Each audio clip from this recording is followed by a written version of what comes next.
අද වීඩියෝවෙන් කතා කරන්නේ ඔයාලට ලේ පිළිකාවක් හැදිලා ඔයාලා එකෙන් ප්‍රතිකාර කරලා සම්පූර්ණයෙන් සුවය ලැබුවට පස්සේ ඔයාලා අනිවාර්යයෙන්ම දැනගත යුතු කරුණු මොනවද, ඔයාලා සැලකිලිමත් වෙලා ඉන්න ඕන කරුණු මොනවද සහ මේකෙන් පස්සේ ඔයාලා අනුගමනය කරන්න ඕන ක්‍රියාමාර්ග මොනවද කියන එක ගැන පිළිබඳවයි. ඉතින් ප්‍රධාන ලේ පිළිකා වර්ග 3, ඒ කියන්නේ ලියුකේමියා, ලිම්ෆෝමා සහ මයලෝමා සම්බන්ධයෙන් සම්පූර්ණයෙන්ම විස්තර අඩංගු වෙලා තියෙන වීඩියෝවන් මාලාවක්ම මගේ YouTube channel එකේ තියෙනවා.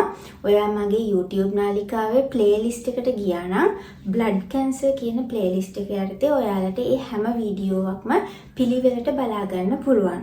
ඉතින් අද මම මේ වීඩියෝව හරහා කතා කරන කරුණු ඔය හැම ලේ පිළිකා වර්ගයක් තියෙන රෝගියෙකුටම පොදුවේ අනිවාර්යයෙන්ම එයාලා දැනගත යුතු කරුණු වෙනවා. එහෙනම් මේ වීඩියෝව අවසානයේ වනතෙක් බලන්න කියලා ඔයාලගෙන් ඉල්ලලා ඉන්නවා. එහෙනම් අපි අද වීඩියෝවට යමු. ලේ පිළිකා සම්බන්ධයෙන් කතා කරනකොට මම ඔයාලට කිව්ව දෙයක් තමයි නවීන ප්‍රතිකාර මගින් මේ ලේ පිළිකා කියන එක ඊටම සාර්ථකව සනීප කරන්න පුළුවන් පිළිකා වර්ගයක්. මේ පිළිකාව හැදිලා ප්‍රතිකාර ඉවර වෙච්ච බොහෝමයක් දෙනා අවුරුදු 20 30 වගේ දිග කාලයක් නිරෝගීව ජීවත් වෙලා ඉන්නවා. නමුත් වැඩේ කියන්නේ සමහර අවස්ථාවලදී මේ ලේ පිළිකාවක් හැදෙන රෝගියෙකුට නැවත වතාවක් මේ රෝගය ඇති වෙන්න පුළුවන්. ඒක ලේ පිළිකාවක්ම වෙන්න පුළුවන්, එහෙම නැත්නම් ශරීරයේ වෙනත් තැනක ඇති වෙන පිළිකාවක් වුණත් වෙන්න පුළුවන්. ඉතින් අන්න ඒ නිසා තමයි ඔයාගේ ප්‍රතිකාර ඉවර වුණාට පස්සේ දැන් ඔක්කොම හරි සම්පූර්ණයෙන්ම මේක ඉවරයි කියලා හිතන්නේ නැතිව, ඔයාලා ආයෙත් ඔයාගේ සුපුරුදු ජීවන රටාවටම යන්නේ නැතිව ඔයාලගේ ශරීරය ගැන වැඩි අවධානයෙන් ඉන්න ඕනේ. පළවෙනි කාරණාව තමයි ඔයාගේ follow up care එක හරියටම කරගන්න එක.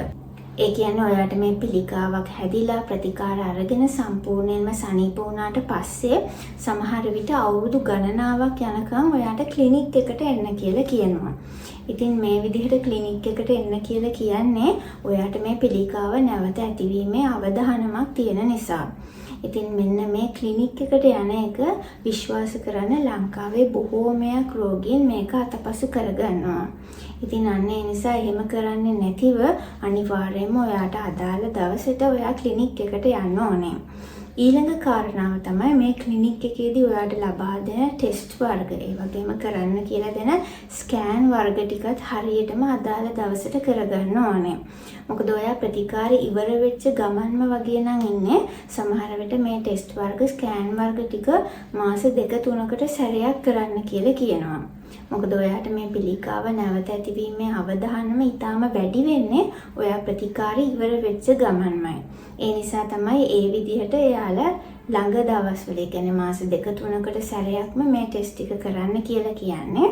ඊට පස්සේ ප්‍රතිකාර අවසන් වෙලා අවුරුදු එකහමාරක් වගේ ගෙවුනට පස්සේ ඔයාට මේ ටෙස්ට් වර්ග කරන කාලය වැඩි කරගන්න පුළුවන්. ඉතින් අන්න ඒ නිසා ඒ ටෙස්ට් වර්ග ටිකත් අනිවාර්යයෙන්ම අදාළ දවසට මඟ හරින්නේ නැතිව කරගන්න ඕනේ. මේකෙන් තමයි ඔයාගේ ශරීරයේ වෙන මොනවා හරි ගැටලුවක් තියෙනවද කියන එක එයාලට හරියටම හඳුනා ගන්න පුළුවන් වෙන්නේ. ඊළඟට තුන්වෙනි කාරණාව තමයි ඔයාගේ රෝගය ගැන හැම තොරතුරක්ම ඔයා ළඟ තියෙන්න ඕනේ. බෙහෙතක් හරි ටෙස්ට් එකක් හරි ලියපු පුංචි කොළ කෑල්ලක් පවා ඔයා ළඟ තියෙන්න ඕනේ. සමහර ලෙඩ්ඩු ඉන්නවා එයාලට හැදුණු පිළිකාවේ වර්ගය මොනවද කියලාවත් එයාලා දන්නේ නැහැ. එහෙම වෙන්න එපා. ඔයාගේ රෝගය ගැන පුළුවන් තරම් තොරතුරු ඔයා දැනගෙන ඉන්න ඕනේ. ඔයාගේ පිළිකාවේ වර්ගය මොකද්ද? ඔයාට සැත්කමක් කරා නම් ඒ හා සම්බන්ධ සියලුම තොරතුරු ටික ඔයා ළඟ තියෙන්න ඕනේ. ඊළඟට ඔයාට කීමෝതെරපි කරා නම් ඒ කීමෝതെරපි බෙහෙතේ වර්ගය මොකද්ද? ඊළඟට කොයිතරම් කාලයක් ඔයාට මේ කීමෝതെරපි ප්‍රතිකාරය කරාද? ඒ වගේම තමයි ඒ ප්‍රතිකාරයෙන් ඔයාට ඇතිවුණු අතුරු ආබාධ මොනවද? මෙන්න මේ කියන දේවල් ඔයා දැනගෙන ඉන්න ඕනේ. ඒ වගේම තමයි ඔයා රේඩියෝതെරපි කරා නම් කොයිතරම් කාලයකට මේ රේඩියෝതെරපි කරාද? ඒකෙන් ඔයාට ඇතිවෙච්ච අතුරු ආබාධ මොනවද? මෙන්න මේ කියන කරුණු කාරණා ටිකත් ඔයා හරියට පොතක ලියාගෙන තියාගන්න ඕනේ. ඊළඟට ඔයාට මේ ප්‍රතිකාර නිසා ඇතිවෙච්ච සංකූලතා මොනවද කියලා දැනගන්න ඕනේ. සමහර විට සමහර අයට සමහර කීමෝതെරපි බෙහෙත් හරියන්නේ නැහැ. එයාලට එක සංකූලතා ඇති වෙනවා. ඉතින් ඔයාට පස්සේ කාලේදී මේ පිළිකාව නැවත ඇති වුණා නම් අන්න ඒ කීමෝതെරපි බෙහෙත භාවිතා කරන්නේ නැතිව තව බෙහෙතක් භාවිතා කරන්න පුළුවන්. ඉතින් අන්න ඒ නිසා ඔයාට කලින් බෙහෙතේ නම අඩුම ගානේ දැනගෙන ඉන්න ඕනේ. ඉතින් මෙන්න මේ කියන දේවල් ඔයාලා සුළුවට තකන්නේ නැතිව වෙනම පොතක් අරගෙන ලියාගෙන තියාගත්තත් ඒක ඔයාලට පස්සේ කාලයකදී ගොඩක් වැදගත් වෙන්න පුළුවන්. ඊළඟ කාරණාව තමයි මේ පිළිකා රෝග හැදෙන රෝගීන් අනිවාර්යයෙන්ම අවුරුද්දකට සැරයක් හරි හෘද රෝග සම්බන්ධ විශේෂඥයෙක්. ඒ කියන්නේ කාඩියෝලොජිස්ට් කෙනෙක්ව මුණ ගැහෙන්න ඕනේ. මොකද මම මීට කලිනුත් මේ ගැන කියලා තියෙනවා කීමෝതെරපි, රේඩියෝതെරපි ප්‍රතිකාර නිසා කාලයත් එක්ක ඔයාට හෘද රෝග ඇතිවීමේ අවදානම වැඩි වෙනවා. අන්න ඒ නිසා තමයි ඔයාට මේ හෘද රෝග සම්බන්ධයෙන් විශේෂඥයෙක්ව මුණ ගැහෙන එක ගොඩක්ම වැදගත් වෙන්නේ. සමහර අවස්ථාවලදී ඔයාට ක්ලිනික් එකෙන්ම මේ වගේ ටෙස්ට් වර්ග ලියලා දෙනවා. නමුත් අඩුම තරමේ අවුරුද්දකට සැරයක් හරි මේ වගේ කාඩියෝලොජිස්ට් කෙනෙක්ව මුණ ගැහිලා EKG එකක්, ස්ට්‍රෙස් ටෙස්ට් එකක්, එකෝ එකක් කරගන්න එක ඔයාලට ගොඩක්ම ප්‍රයෝජනවත් වෙනවා. ඊළඟට ඔයා කාන්තාවක් නම් අනිවාර්යයෙන්ම මාසයකට සැරයක් ගෙදරදීම ස්වයං පියයුරු පරීක්ෂාව කරගන්න එක වැදගත් වෙනවා. ඒ වගේම අවුරුද්දකට සැරයක් හරි මැමෝග්‍රෑම් පරීක්ෂණයක් කරන එක ඔයාලට වැදගත් වෙන්න පුළුවන්. මොකද මේ පිළිකාවේ සෙකන්ඩරි කැන්සර් එකක් විදිහට සමහර විට පියයුරු පිළිකාවක් වුණත් ඇති වෙන්න පුළුවන්.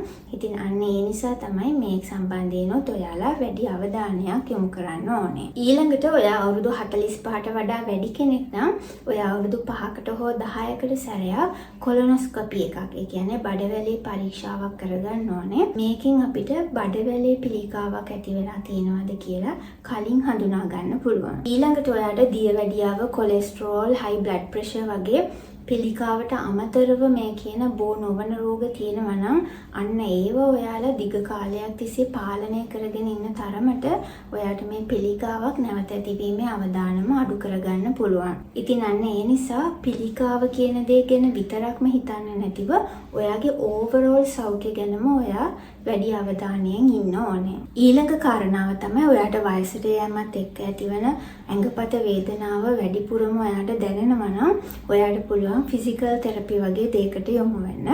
ගොඩක්ම හොඳ ඔයා ජිම් එකකට ගිහිල්ලා බර උස්සලා ව්‍යායාම කරන එක. එහෙම කරන්න බැරි වුණත් ඔයා ෆිසිකල් තෙරපි වගේ එකකට යන එක ගොඩක්ම ප්‍රයෝජනවත් වෙනවා. එහෙම නැත්නම් ඔයා ගෙදරදී ඉඳලා ඔයාට කරන්න පුළුවන් ව්‍යායාම වර්ගයක් හරි හැමදාම නොකඩවා කරන එක පිළිකා රෝගීන්ට ගොඩක්ම ප්‍රයෝජනවත් වෙනවා. ඊළඟ කාරණාව තමයි ඔයාගේ යහපත් සෞඛ්‍ය පුරුදු ගොඩනගාගෙන ඉන්න එක ඔයාට ගොඩක්ම වැදගත් වෙනවා. ඉඳලා හිටලා ඔයා කැමති ඕනම කෑමක් ඔයාට කන්න පුළුවන්.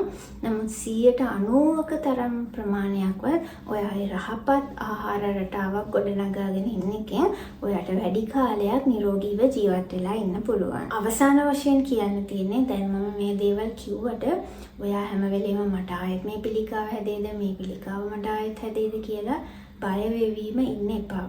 මොකද මේ පිළිකාවක් නැවත ඇති වෙන්න ඔයාගේ මානසික සෞඛ්‍යයත් යම්කිසි මට්ටමකට බලපෑමක් එල්ල කරනවා. ඉතින් ඔයාගෙන්ම අහන්න ඕන දෙයක් තමයි මේ පිළිකාව නැවත ඇති වෙන එක වළක්ව ගන්න මට කරන්න පුළුවන් උපරිමය කරනවද කියන එක. ඉතින් මේ channel එක හරහා මම ඔයාලට ගොඩක් දේවල් කියලා තියෙනවා. ඉතින් ඒවා අහනවා වගේම ඒ ටික අනුගමනය කරන එක ඔයාගේ වගකීම. ඉතින් ඔයාට කරන්න පුළුවන් දේවල් ඔයාගේ පැත්තෙන් උපරිමයම කරාට පස්සේ ඊට පස්සේ වෙන දේවල් ඔයාගේ පාලනයකින් තොරව සිද්ධ වෙන දේවල්. ඉතින් අන්න ඒව අපිට වළක්වන්න බෑ. ඔයාට ලැබෙන්නේ ටික කාලයයිද අන්න ඒ ටික කාලය ඇතුළත උපරිම සැනසීමෙන් ජීවත් වෙන්න අදිෂ්ඨාන කරගන්න. එහෙනම් අපි ලබන සතියේ තවත් වීඩියෝවකින් හමු වෙමු.